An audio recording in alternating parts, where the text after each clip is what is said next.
Just quickly doing the video here because we just got the verdict. Eben Etzebeth been banned for 12 weeks. Yeah, I think he's very lucky. I think he's extremely lucky. I think he could have got up to a year. He could have got more than that. It could have been up to 3 years according to the laws.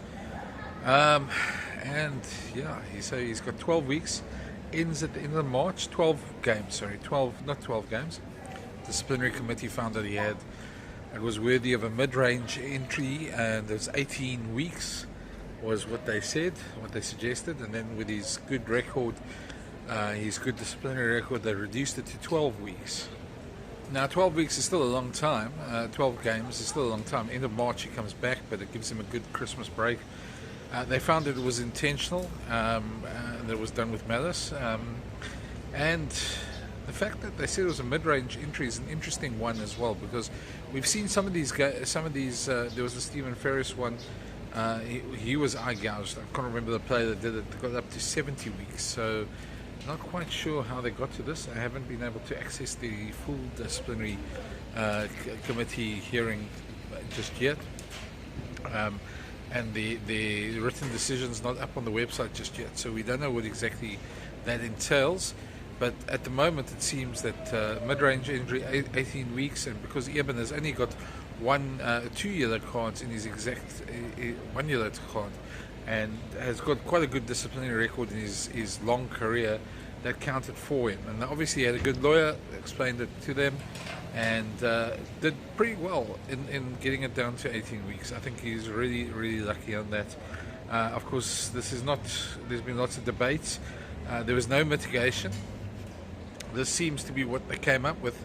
It was an English disciplinary committee, and so I think he should be quite happy with this, to be very honest. I think it should be one of those that he shouldn't appeal, just carry on with it, take the punishment and carry on. Certainly something that I think at the end of the day, Eben will take the rest. Gives his body a rest. It's not a great look though. It's really not a great look for South African rugby either, or for Eben, but that's it. Sorry about this, it's a bit strange doing this thing out in public, but I thought let me get the video up as quickly as possible. If anybody can guess where I am at in the comments, it'd be quite fun to see if anybody knows where I'm at from this random location, but certainly somewhere at the coast. But anyway, it's certainly I think a good result for Eben, a good result for the Sharks. They deregistered him earlier today from the EPCR, and if they do go that far, they can get him back there. But he's certainly, it's one of those where there's been so much said on social media, so much talk about the whole incident, and to be very honest, it's not a great look, and Eben certainly deserves, it's probably about right. I think there's no real qualms with that decision. Of course, you can argue a bit more about South Africa's disciplinary record. If you're not watching this from South Africa, South Africans are very passionate about their team and about how they do, and they do at the Jager, and Franco Mosterd's red cards were really seriously debated, and there was a good decision for that.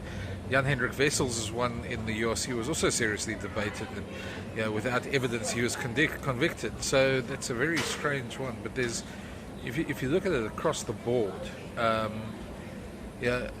2 red cards this season haven't done the Springboks justice, and that's been this one from Eben and the Jasper Visser headbutt earlier in the season. Both of those unnecessary, totally out of character, and certainly not what the Springboks would have wanted. So that's the news. It's breaking news. Eben Etzebeth banned for 12 weeks. I don't think they'll appeal. I think they'll accept it and carry on. But let me know what you think in the comments. If you haven't already, smash that subscribe button. And I hope everyone's having a great festive period. And Eben's certainly got a long time off now that he can sort of think about his actions. Anyway, love to hear your comments in the comments, and I'll read them there. Cheers.